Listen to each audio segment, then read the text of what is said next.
हमेशा आपने सुना होगा, जो समाज के लिए अच्छा काम करना चाहता है उसके सामने कई रुकावटें आती हैं। उसे रोकने के लिए, उसे बदनाम करने के लिए कई कोशिशें भी की जाती हैं, लेकिन अगर उस इंसान का मन पक्का है और समाज के लिए कुछ कर गुजरने के लिए वो अडिग है, तो उसे कोई हिला नहीं सकता।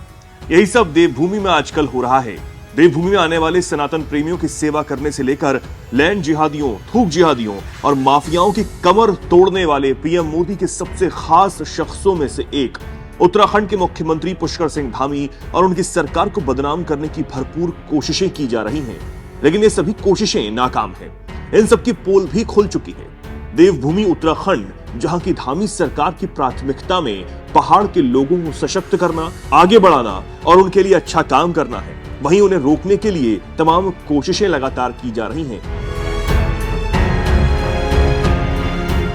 इस वक्त प्रदेश में निकाय चुनाव का शोर है। नगर निकाय चुनाव खत्म होने के बाद चुनाव लड़ रहे सभी प्रत्याशियों की किस्मत मतपेटियों में 23 जनवरी को कैद हो चुकी थी। इंतजार 25 तारीख का किया जा रहा था, लेकिन अपनी हार को देखकर कुछ लोगों ने उत्पात मचाना शुरू कर दिया।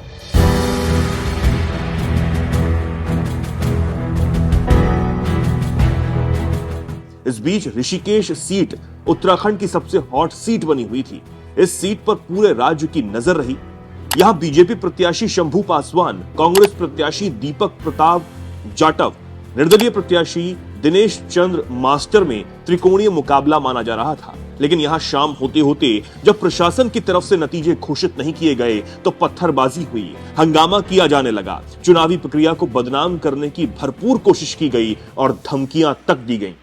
निर्दलीय प्रत्याशी दिनेश चंद्र मास्टर के समर्थकों ने जमकर हंगामा किया। आरोप लगा कि उनके ही समर्थकों ने हार को देखकर पत्थरबाजी की, जिसके बाद पुलिस को कानून व्यवस्था बनाए रखने के लिए लाठीचार्ज तक करना पड़ा। हंगामा करते हुए स्थानीय विधायक और सरकार में मंत्री प्रेमचंद्र अग्रवाल पर ही आरोप लगाए जाने लगे कि वो अंदर स्ट्रांग रूम में मौजूद हैं। अब ये आरोप बेबुनियादी निकले, क्योंकि रिपोर्ट्स के मुताबिक मंत्री वहां पर नहीं थे, क्योंकि किसी को भी वहां रहने की इजाजत नहीं होती। इससे साफ था कि ये सिर्फ हार की बौखलाहट थी, क्योंकि जैसे जैसे नतीजे सामने आ रहे थे, वैसे वैसे बौखलाहट बढ़ती चली जा रही थी।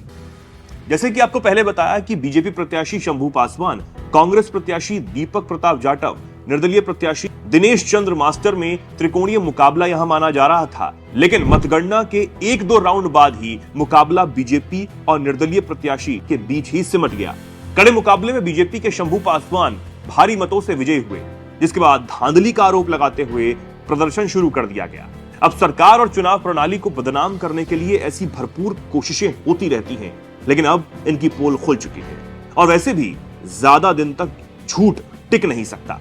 इससे पहले भी चुनाव से पहले सरकार को बदनाम करने के लिए एक सर्कुलर सोशल मीडिया पर वायरल किया गया, जिससे बवाल मचा हुआ था।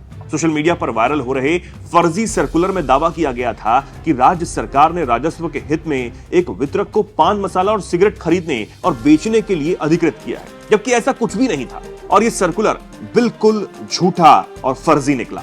इस बात का खुलासा खुद सरकार की तरफ से किया गया था। एक पोस्ट भी सरकार की तरफ से किया गया था, जिसमें बताया गया कि यह सर्कुलर पूरी तरह फर्जी है।